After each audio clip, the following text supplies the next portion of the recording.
So I'm going to do 2 videos with the same content essentially. The first one is going to be this one. It's going to be kind of long. It may not interest you at all because it has nothing to do with you at all. Nothing to do with probably anyone you care about or anything really that bothers you or affects you or anything like that. But I'm doing this because it is very personal, and I've come to the realization that I just don't think people realize what it is like to become homeless, to become an addict, to become any of these things, to start becoming superficially challenged because your fucking face, apologize for my language, your face, your teeth, your whatever has been contorted or something has gone wrong because of drug use over years periodically, and this has caused damage to teeth or jawline to shrink or something like that. Anything, whatever it is, something that makes you look like you're in a lower socio-economic class, I'll say. They don't realize that when these kind of things happen, it doesn't change you as a person. You're not automatically become a pedophile or a rapist or a piece of shit. But the thing is, society treats you like that. When you start... I'm going to give you my story, okay? I'm going to start to finish my story and tell you what's going on in my life currently, how this all started, why I'm doing this and all that stuff. So, essentially when I was 17, I had been drinking with a friend. I was in college. I was good looking, not to be boasting or anything like that, but I was good looking. I got women at the time and didn't have a problem with it at all. I'm tall. I was in decent shape. I had intelligence. I was going to post-secondary. I had a job. I had money saved up. I had credit. I was pretty responsible overall. I had one thing I always told myself that I would say that I would try pretty much most of the more socially accepted drugs just once. So things like acid, shrooms, things like that, I would try them once. And because of this, it led me down to this path where my friend shows up one night and we're playing video games and drinking. And he comes in and he says, his dad is actually passing away from cancer at the time. And he says to me, you should try this stuff. It's amazing. It feels so good. It takes away all your stress. And there's nothing like it. It's crazy. And what is it? Oh, well, my dad gets it prescribed for pain. In my mind, I'm thinking, well, it's nothing like heroin or anything like that, or crack. It can't be. His doctor's prescribing it for pain. It's just something that's over the counter or whatever, prescription that's a bit more strong. I already have a pretty high tolerance to those kind of things in general because I'm larger than most people, taller and a bit more weight. But because I didn't realize what it was, it sent me down a very bad path. So, it turns out, because I thought, this doctor gives it to us, it's not a big deal. No, it is. It was a fentanyl patch. And unfortunately, I smoked it. And for 5 minutes I went blind. I said, that's crazy. Why the hell would you ever do something like that again? 2 reasons. One, I didn't know at the time I was predisposed to opiates and stimulants. So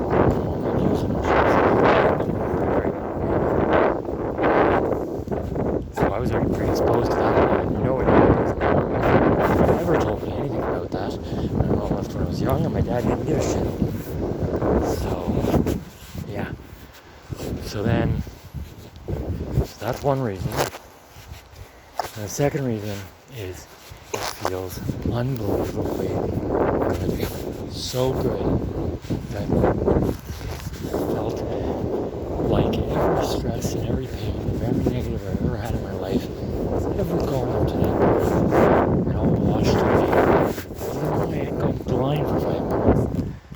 I still had complete bliss. I could die in that moment and I would feel no negative feelings, no hate, no resentment, nothing. It was perfect in my mind.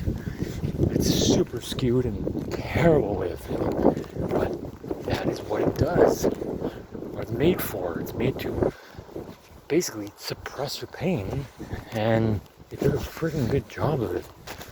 And people like myself who are predisposed or have trauma as children and stuff like that, they haven't dealt with it, or they don't know how to handle things properly, and they kind of fall into those things very easily. Like myself, which I did. So, the next day I wake up, I liked it so much. The next day, call him, beg him to get some more. He gets some more, and that's when the problem started. The third day, I woke up, and I was so sick that I felt like my body was just going to destroy itself. I was puking, I was crapping my pants, pissing my pants, coughing, sneezing, couldn't sleep. I was hot and cold, chill, like I just had like spiders crawling up my body, back pain like I never experienced in my life, like just stuff that just, it just makes you, it made me suicidal multiple times. I've been in the hospital for suicide 6 times because of withdrawals. That is how bad it is. And it is the worst the first time, because the first time you just had the best experience of your life doing the drug just before that. So yes, it was hell. And people say, oh, well, just don't do it again. You don't understand. You just had the best experience of your life 2 seconds ago. All the pain, all the negatives, everything was gone just by doing this small thing.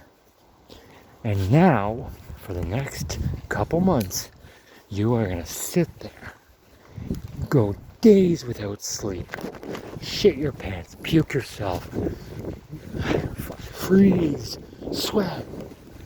You won't be able to eat, you won't be able to sleep, you're going to be in so much pain. And all you got to do is just take that one thing again.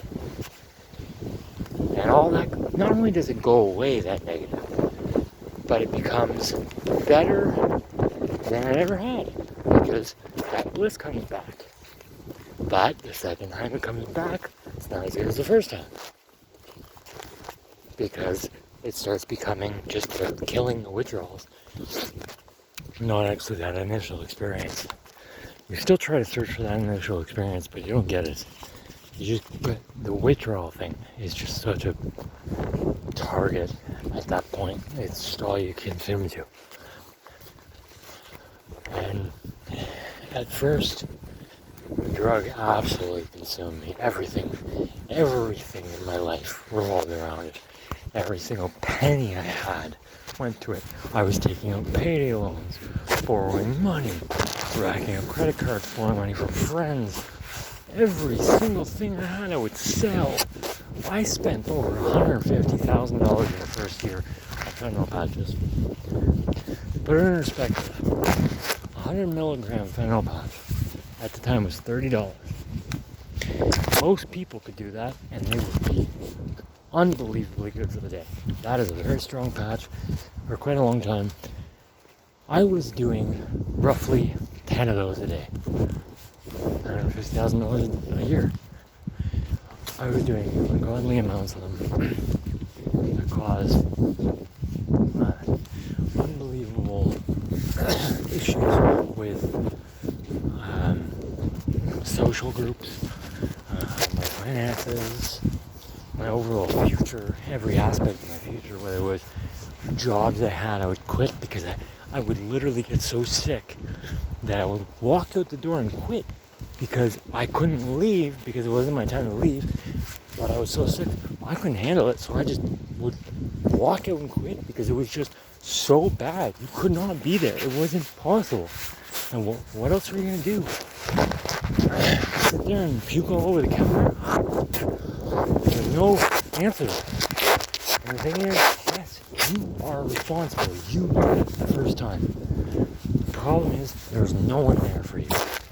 There's no one truly there to pick you out of this issue.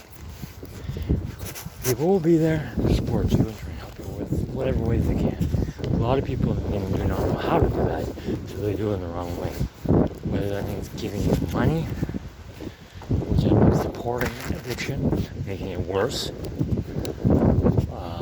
Maybe they'll distance themselves from you, which ends up backfiring because now you have no support groups. People that you want to be there for you can't because they just need their space because it's a lot for them to deal with, which is understandable. But what are you supposed to do? Now you're stuck in an even worse position with no one to talk to about it. Your family's breaking apart because your family can't take seeing you like that anymore. They don't want to see you die. And then if they stay around as you're deteriorating and dying like that, then what? They're feeding into your addiction? There's no right answer either way. They go, oh, they don't give you money and they support you from the sideline. No, because you're going to be a piece of shit to them. It's just going to happen.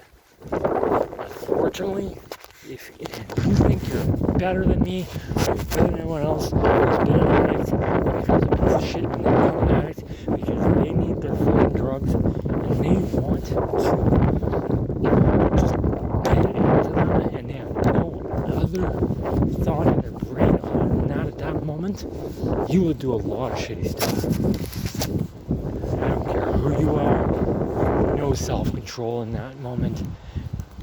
Fucking lie your ass off and say you do, but you have no clue what it's like.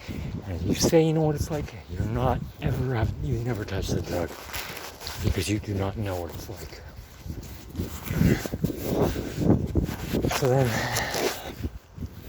for me, that was basically my life for quite some time.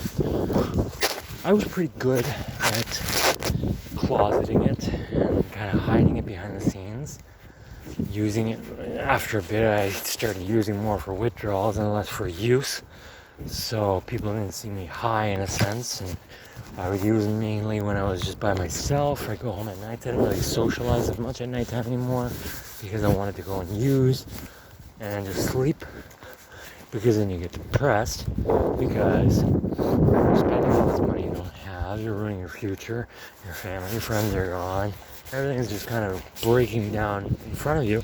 You know why it's happening, and you know how to stop it, but you just can't. You have no control, and you have no one there to help you control it, because everyone has to back away because it's too hard. So what do? So I closeted it for a while, and I ended up getting to a point where I ended up becoming homeless. And this time I became homeless was because I didn't pay my rent for 2 months in this place that I was living at. And I got kicked out. And I started hallucinating from lack of sleep. I thinking people were coming to kill me. So I started going to a drug dealer I had at the time, who was actually dead now. Which is crazy because I think of all the people that I started this situation with, and 90% of them are dead now. People say, oh, you're the lucky one, you're still alive. I don't know if that's what I'd call it, but you can say that, I guess. Yes, it is better than being dead, but you'll understand, as I say, when I talk about my life, why I say it's not much of a life. I get to the point where I'm just doing things, whatever, on their emotions and shit. I go to this drug dealer. He's gonna put me up in the house. Now I'm homeless for 2 weeks, living in my drug dealer's house, hallucinating that people are going to I spent 4 weeks. These 4 weeks, she just kept feeding me drugs and sleep with me. Which I was so oblivious to because I was so high on my mind. Oh, the time. And then I wasn't sleeping because I would just sit there and do drugs all night. So I'd go days and days, sometimes weeks, without more than an hour's sleep. And then, after that, one day I just snapped. And I ended up in a bush, screaming people are coming to kill me. Thinking that people are coming after me and I'm going to die, blah, blah, blah. So I'm in a bush, losing my mind. And no one was actually doing that, but I call my grandparents, God rest their soul, who they come and pick me up and bring me, excuse my cough, they bring me 2 hours out of the city. And I luck out and I get a methadone program outside the city. They need help to care because they're in their 90s. And my aunt, who is supposed to be caring for them, is severely morbidly obese and extremely lazy at this point, depressed, and her life is kind of falling apart, so she can't really do anything about them at that point. So it was mutually beneficial. Both of the parents, them, they got me to help them out. Now I got to go to an area that I wasn't going to use, and I can kind of get my life back on track. Which was what happened at first. I started using methadone. I was never using. I got a job. I got a job at a steelworking mill, making great money. Then it was too hard because the hours were nights and mornings and crazy hours all the time. So I looked for another thing, and I got a job in my field. My job as an accountant, which is something I never in my life would think would happen, especially the history of what that happened. So I was like over the moon happy. And not only that, but at the time, I met the love of my life. And I say the love of my life because she still is. She always will be, regardless of how she feels. It breaks my heart. But I destroyed that myself, as with most things in my life for years. I met her. The first 4 hours we spent together, we spoke for 2 hours over a text on a dating app. She drove 2 hours.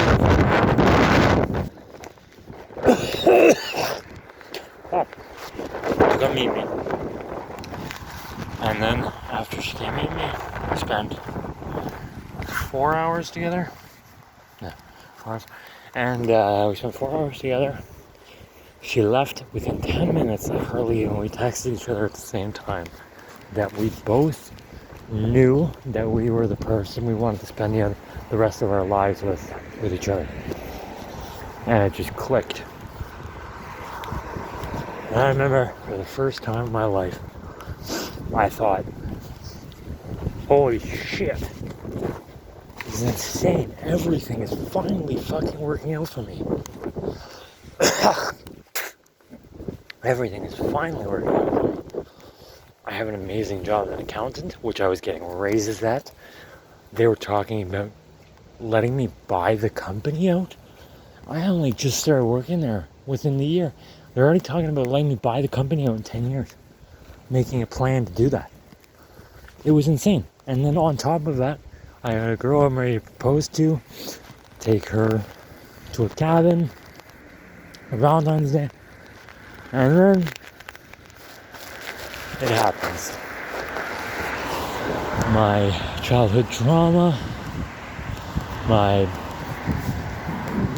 belief that, subconscious belief that I don't deserve good things, whatever it is, I don't know, just the self-destructive behavior that most addicts have, but I'm speaking from personal experience here. I started to destroy everything. The day I got back from Valentine's Day, my grandmother, the racist person she was, even though I love the woman, she was racist, she was 90, a farmer, white, never knew any colored people. She was racist. It sucked, but it is what it is. She's dead now. Whatever. She made a racist comment about my Latina girlfriend, and I lost it. Absolutely lost it. And called my ex at the time to explain what was going on. And they couldn't explain what's going on because she was newly to the country and still kind of fresh in the language, I guess. She could speak the language perfectly, but there was nuances and stuff in English that she just couldn't get. Sarcasm, things like that, she just couldn't understand. When I was trying to talk to her about this, she thought I was getting mad at her when I was mad at my grandmother, and it started our fight. And that is when it triggered my self-destruct to just spiral. And I started destroying every day. Any little things I could do, poking and prodding, pushing her, going too much, texting every 2 seconds. Things that I thought while I was doing it, I was doing for positive reasons, or trying to help the relationship. Subconsciously, I was doing it to push her away. It wasn't until after I realized that's what I was doing, and when it was too late, and then it's like, well, it is what it is. I can't go back now. So, what happened? And then I completely destroyed. I hit self-destruct. I put Tinder on my phone. Not even to use it. I didn't talk to anyone. I wasn't talking to anyone. No intention of talking to anyone. But me and her were trying to mend our relationship. We were doing FaceTime calls and stuff like that, which we used to talk 24/7 on the phone, whether it was by phone call, by FaceTime, whatever it was, 24/7. By now, at this point, it just was whenever we felt comfortable enough to do it, but even then, it was getting rare at that point because of all the bickering and fighting that we had because of my shit. So, I put Tinder there, and I sent her a Snapchat, or a snapshot of my screen with an alarm from Tinder. Not even a message, just an alarm from Tinder. And that was game over. She knew, she didn't know, but she thought that I had moved on at that point, essentially, by talking to other women. Which is not the case at all. I love this fucking woman to death. But that's what she thought. There was nothing I could do about it. And because of what was there in front of her, she had no reason to believe in anything else, especially with how I've been acting. On top of the fact that at that point, we'd only known each other for like half a year. We hadn't been together very long. We were very serious, very fast, madly in love very fast, but we were not together for a long time. So what ends up happening is she distances herself. I fall back into drugs because I start self-loathing and hating myself again. And I feel like, well, what's the point? If I can't have her, I don't give a shit about the job. I don't give a shit about the money I was making, or the house that I was living in, or the car that I was driving, or anything. If we couldn't have her, none of it mattered. So I started destroying everything. I also had a job in insurance sales at the time. I was working 117 hours a week, making thousands a week, unbelievable money, and I started fucking up at my accounting job by just going in there, and I wouldn't work. I would just sit there and leave messages to my ex, begging her to not leave because I was so broken over her. Just no idea what to do. And then just not doing the job at all. And I would get pissed off at my boss because she didn't understand what I was going through. And then I was getting high too on top of it. All these things just compiling and making it worse. And then fired. Which, quite honestly, did not surprise me. She deserved to fire me. It was pretty fucking bad. Especially considering how close we had gotten. I became family to these people. I would go to birthdays. I went to their house. I lived with the owner's sister. Like, I was family with these people. So it really stung them to have me do this stuff. I felt like they got taken advantage of. And I understand, and that's not what my intention was, but it just shit spiraled and I had no control anymore. I lost myself and everything started falling. And that's when the next thing happened. I had my insurance job still, which is fine, whatever. I work from home. Still alright money, but I was using it all the time, so I was blowing any money that I was making. And I was like racking up the mileage on my roommate's car, killing her cash because I was using her gas money and stuff to fucking drive the car around. Just stuff that just made everything worse. And then she got to the point where she couldn't take it anymore. She had a kid and expenses, and she needed to kind of get her life in a better position because of her past. So she had to make the decision to get into a cheaper place, which was a place her sister owned, so she could pay way cheaper rent. It was quite a bit smaller. She didn't want to live there, but she could pay way less and not worry about things like being evicted and things like that, like she was currently in the situation she was currently in. So what ended up happening was that she went to I lost my train of thought. She went to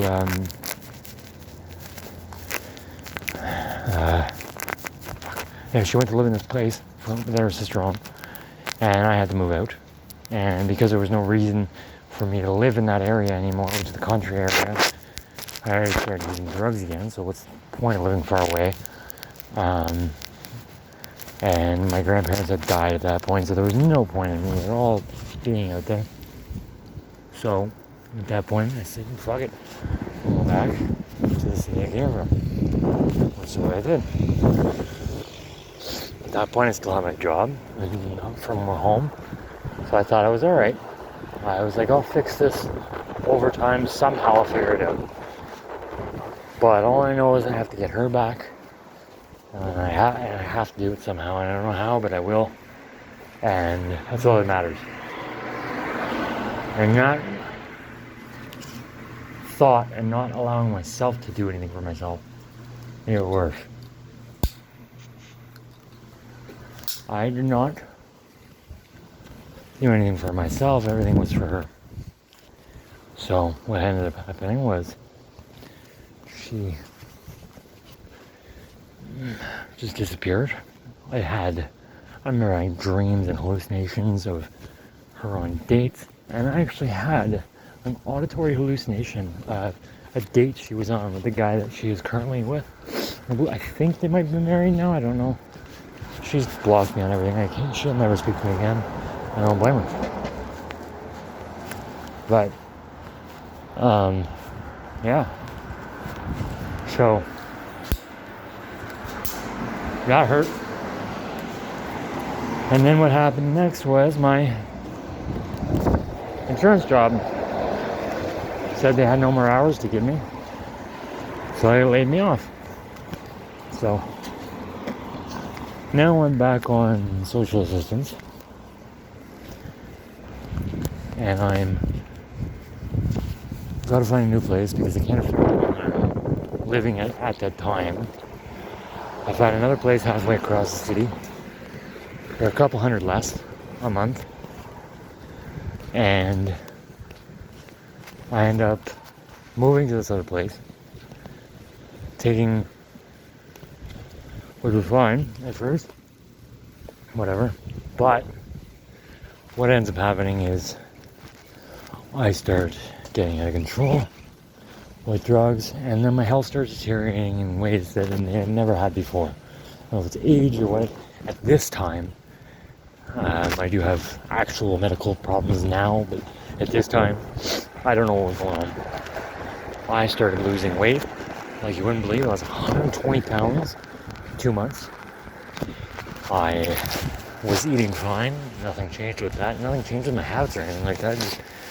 I don't know if it was depression or what, but it just started happening. I lost all that weight. Then on top of losing weight, I lost that.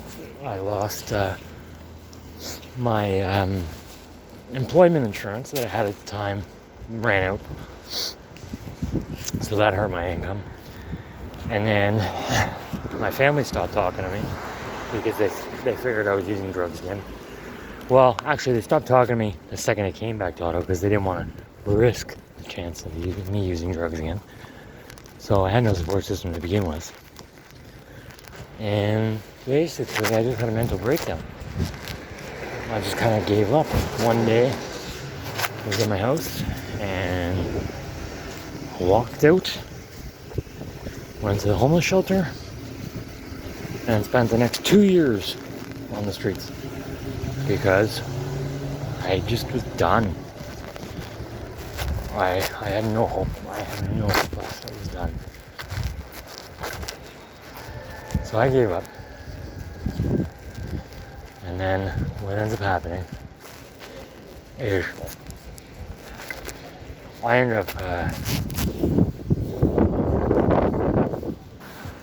up start having my health go to shit. I started limping from excruciating pain in my feet.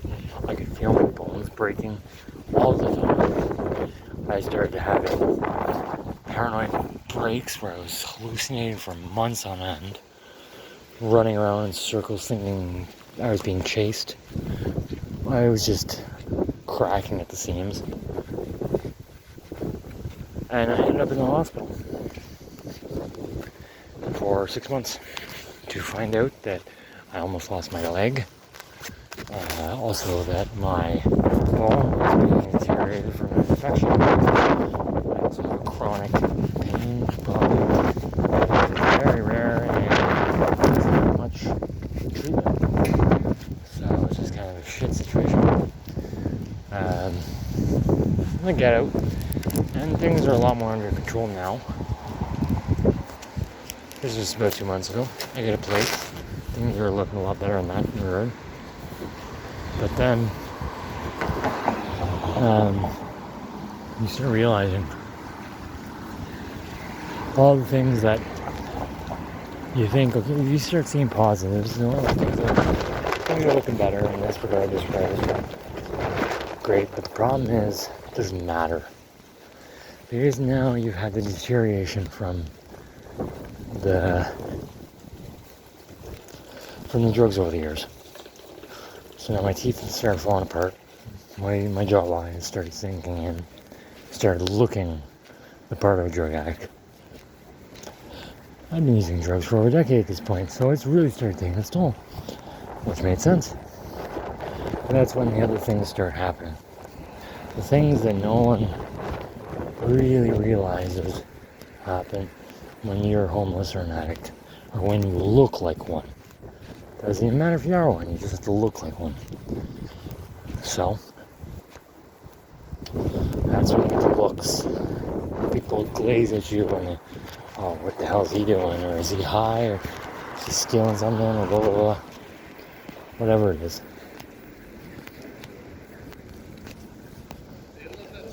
Some sort of thing that paints you in a negative light. Whatever it is, it doesn't really matter.